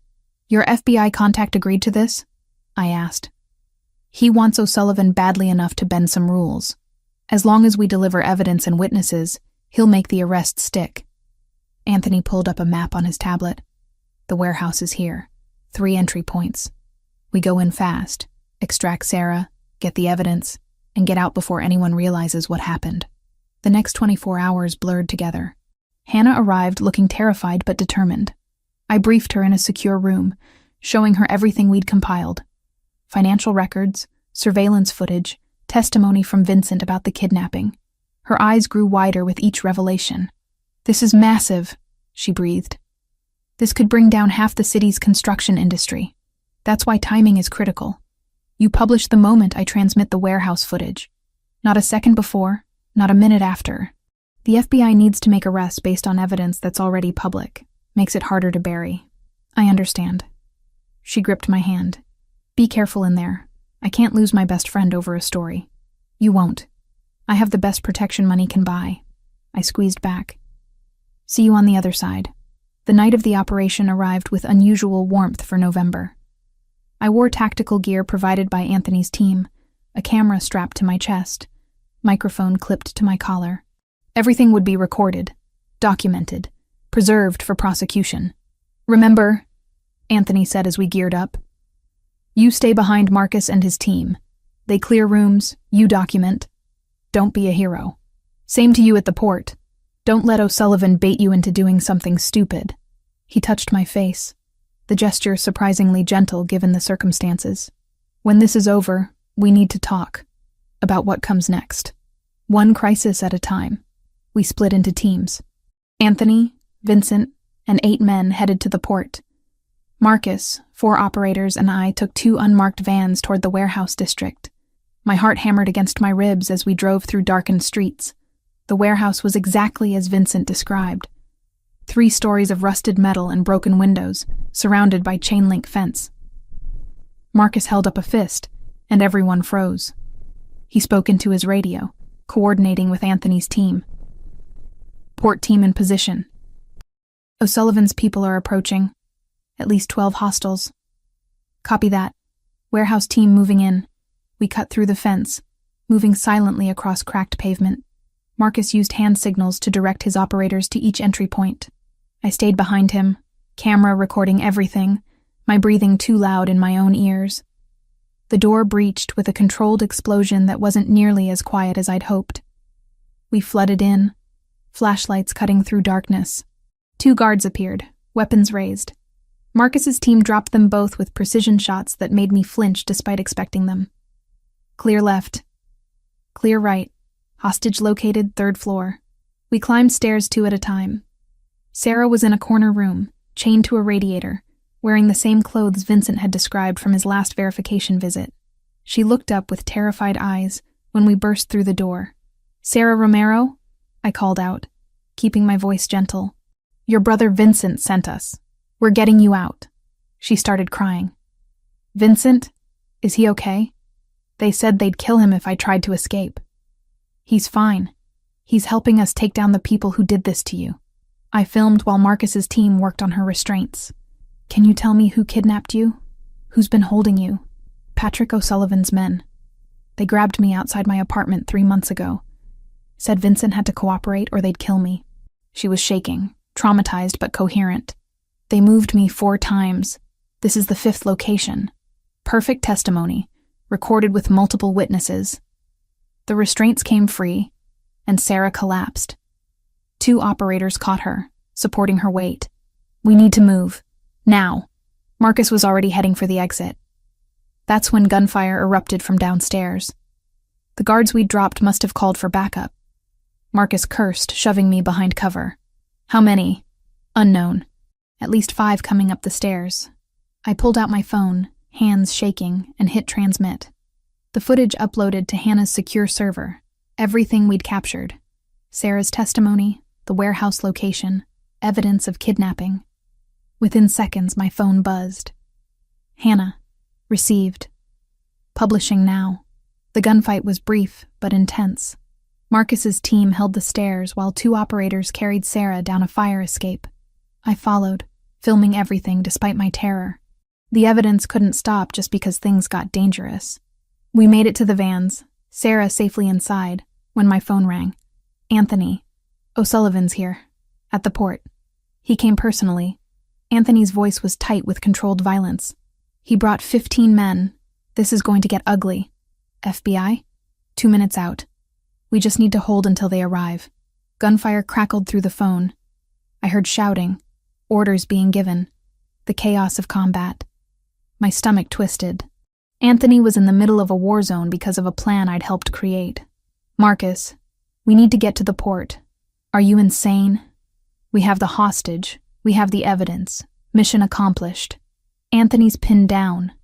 They came in heavier than expected. I was already climbing back into the van. We can't leave him there. Marcus stared at me like I'd lost my mind. Then he shook his head and got in the driver's seat. You're going to get us all killed. We arrived at the port to find a scene from a war movie. Cars burned, lighting the dock in flickering orange. Bodies lay scattered. Anthony and his men had taken cover behind shipping containers, returning fire against O'Sullivan's forces positioned across the pier. Jessica, what the hell are you doing here? Anthony's voice crackled over the radio. Bringing reinforcements and recording everything. I raised the camera, documenting Patrick O'Sullivan directing his men from behind an SUV, clearly visible, clearly in command. Undeniable evidence of his personal involvement. That's when the FBI arrived, a dozen vehicles flooding the port with lights and sirens. Federal agents poured out, establishing positions, shouting orders for everyone to drop their weapons. O'Sullivan tried to run. Anthony cut him off, weapon raised, fury carved into every line of his face. For a moment, I thought he'd pull the trigger. Instead, he lowered the gun and let the FBI take O'Sullivan into custody. The aftermath was chaos. Paramedics treated wounded men from both sides. FBI agents processed the scene, collecting evidence, taking statements. Sarah sat wrapped in a blanket, finally free, while Vincent held her and sobbed. I stood apart, camera still recording, watching it all unfold. My hands were shaking. I'd just participated in a gunfight, witnessed violence up close, crossed every line that separated journalist from participant. Anthony found me as the sun began to rise. You did it. The evidence you gathered, Sarah's testimony, the footage of O'Sullivan directing his men. It's over. Is it? I looked at my hands, half expecting them to be covered in blood. Because I just helped plan a military operation. That's not journalism. You documented a rescue and gathered evidence that will put dangerous people in prison. That's exactly what journalism should be. He took my camera gently. Hannah published everything? An hour ago. It's already national news. He nodded slowly. Then it's really over. The O'Sullivan organization is finished. But I wasn't sure anything was finished. I'd changed too much, crossed too many boundaries. The woman who walked into Giordano's that rainy October night wouldn't recognize who I'd become. 2 weeks after the fall of Patrick O'Sullivan's empire, I sat across from FBI Special Agent Thomas Reeves in a sterile conference room downtown. The recording equipment between us hummed softly, documenting every word of my testimony. Walk me through the night of the warehouse rescue one more time, Miss Turner. I'd told this story 5 times already to various federal investigators. Each retelling made it feel less real, like I was describing events that happened to someone else. Sarah Romero was chained to a radiator on the 3rd floor. She'd been moved 4 times in 3 months. Patrick O'Sullivan's organization held her to force her brother Vincent to provide intelligence on Anthony Caruso's operations. Agent Reeves nodded, making notes. And you participated in the armed extraction of Miss Romero. I documented the rescue. My role was journalist, not combatant. I kept my voice steady, repeating the distinction that Anthony's lawyer had drilled into me. Everything I did was in pursuit of evidence for a story exposing organized crime. A story that resulted in the arrest of 17 individuals and the dismantling of a criminal organization that had operated in Chicago for 3 generations. He leaned back. That's quite an accomplishment for someone who was supposedly just chasing a construction fraud story. I followed the evidence wherever it led. That's what journalists do. The interview lasted another hour before Agent Reeves finally turned off the recording equipment. The U.S. Attorney is prepared to offer you immunity for any peripheral involvement in the operation in exchange for your continued cooperation as a witness in the prosecution of O'Sullivan and his associates. Relief flooded through me. I accept. Good. Because your testimony is crucial. The financial records you compiled, the surveillance footage, Sarah Romero's kidnapping documentation, all of it strengthens our case considerably. He stood, extending his hand. You did the right thing, Miss Turner. Sometimes the line between journalist and participant gets blurred, but what matters is the truth came out. After leaving the federal building, I met Hannah at a coffee shop in Lincoln Park. She was already there, laptop open, typing furiously. When she saw me, she closed the computer and stood to hug me tight. How'd it go with the FBI? Immunity deal in exchange for testimony. It's official. I sank into the chair across from her. How are your parents handling you being back in Chicago? They're not thrilled, but they understand this is the story of our careers. Hannah studied my face. You look different. Not just tired. Different. I am different. I wrapped my hands around the coffee cup she'd ordered for me. I participated in things I never imagined doing. Planned operations, planted surveillance devices, helped coordinate a rescue that involved armed combat. That's not journalism, Hannah. That's something else entirely. It's investigative work taken to its logical conclusion. She leaned forward. You exposed corruption that ran so deep it required extraordinary measures. The Tribune wants you back, by the way. James called me yesterday. Full reinstatement, your choice of assignments, and they're nominating your O'Sullivan exposé for a Pulitzer. The news should have thrilled me.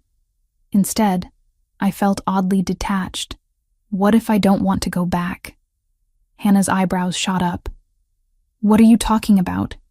This is everything we've worked for. Is it? Or is it what we thought we wanted before we understood what real investigative journalism costs? I met her eyes.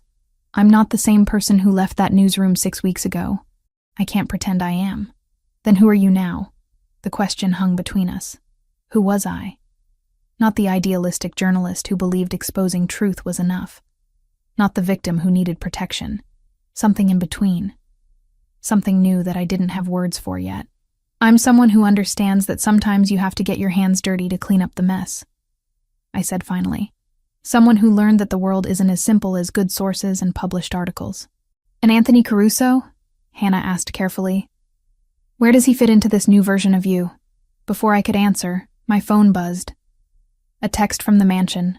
Lily wants to know if you're coming home for dinner. She made you a welcome home card. Home. When had I started thinking of the Lake Forest mansion as home? He's part of it, I admitted. I know what he is, what his businesses involve, but I also know he kept me alive when dangerous people wanted me dead. He gave me resources to expose corruption that law enforcement couldn't or wouldn't touch. And he's a father who loves his daughter more than anything in this world. Hannah absorbed this, then nodded slowly.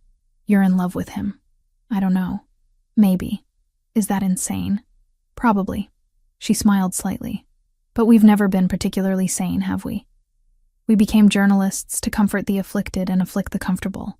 If Anthony Caruso comforts you and helps you afflict people like Patrick O'Sullivan, who am I to judge? 3 days later, I stood in the Tribune's newsroom for the first time since my suspension. Editor James Sullivan welcomed me back personally, his handshake firm and genuine. The O'Sullivan series has already been syndicated to 20 national papers, he said, leading me to his office. You've done exceptional work, Jessica. Work that matters. Thank you. I sat in the chair across from his desk. But I'm not coming back full-time. His expression shifted to surprise. What? Why not? Because I've found a different way to do the work that matters. I pulled out a folder I'd prepared. I want to continue investigating corruption in Chicago, but as an independent journalist with my own resources. I'll still publish through the Tribune when appropriate. But I need autonomy to pursue stories without corporate restrictions. James studied me carefully. This is about Caruso, isn't it? You're going to work with his resources. I'm going to use resources that allow me to investigate targets that are too dangerous or politically connected for traditional journalism to touch. I met his gaze directly. The O'Sullivan organization existed for decades because no one had the means to expose them properly. I do now. I'm not wasting that opportunity. After a long moment, James nodded. All right. Independent contractor status. You publish exclusively through us. We provide editorial support and legal backing, but you maintain control over your investigations. Deal? Deal. That evening, I returned to the mansion to find Lily waiting by the door, bouncing with excitement. Jessica, you're home. I made you something. She thrust a crayon drawing into my hands. It showed 3 stick figures, one tall with dark hair, one small with curly hair, and one medium-sized with brown hair, all holding hands in front of a house. Above them, she'd written in careful letters, "My family." Something in my chest cracked open. "Lily, this is beautiful. That's you." She pointed to the medium figure. "And Papa. And me. We're a family now, right?" I looked up to find Anthony standing in the doorway, his expression unreadable but his eyes intense. The question Lily asked was really his question, the one he'd been too careful to voice directly. "Yeah, kiddo," I heard myself say. "I think we are." 6 months after a rainy October night when I answered an anonymous text message, I stood in the mansion's garden watching Lily practice the self-defense moves I'd been teaching her. She'd insisted on learning after the attack, wanting to feel less helpless. I understood that need completely. "Kick higher. Use your whole body, not just your leg." She adjusted, her small foot connecting solidly with the practice pad I held. "Like that?" "Perfect." Again. Anthony appeared at the edge of the garden, still wearing his suit from whatever business had occupied his afternoon. He watched us train for several minutes before approaching. "She's getting good. She's a fast learner." I lowered the pad as Lily took a water break. "How was your meeting?" "Productive. Vincent's officially leaving the organization to focus on Sarah's recovery. She's making progress in therapy, but it's slow." He moved closer, his hand finding the small of my back in a gesture that had become familiar.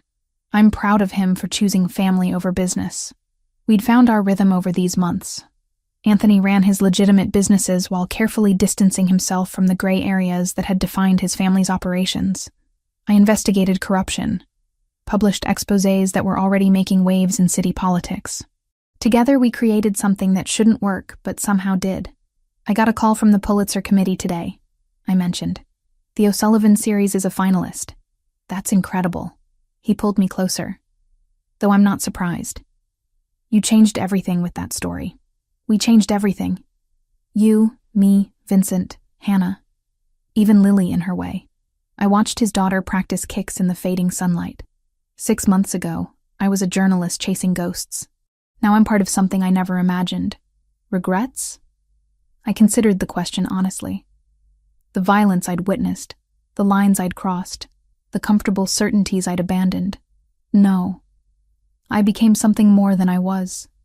Someone who protects the people she loves, no matter what that requires. Anthony turned me to face him fully, his amber eyes searching mine. "I love you, Jessica Turner. I know the timing's complicated and the circumstances are insane, but I've loved you since you threw yourself between my daughter and a hail of bullets." My heart hammered. "I love you too, even though you're probably the most complicated man I've ever met." He kissed me then, gentle and thorough, a promise of all the complicated tomorrows we'd navigate together. When we broke apart, Lily was watching us with undisguised delight. "Does this mean Jessica's staying forever now?" Anthony and I exchanged glances. Then I knelt to Lily's level. "Yeah, kiddo, I'm staying. Is that okay with you?" She threw her arms around my neck. "It's perfect." And standing there in the garden of a mansion I now called home, teaching a 7-year-old to defend herself while the man I loved watched over us both, I realized she was right. It was perfect, not in the way I'd imagined my life would unfold, but in the way that mattered most. I'd set out to expose corruption and found a family instead. I'd lost my comfortable certainties and gained something infinitely more valuable, the knowledge that sometimes the truth requires you to step off the sidelines and into the fight. That journalism isn't always about maintaining distance, but about understanding when proximity to danger is the price of real change. Vincent left organized crime to save his sister. I entered it to save myself. In the end, we both found redemption in the most unexpected places, and that was worth every line I'd crossed to get here.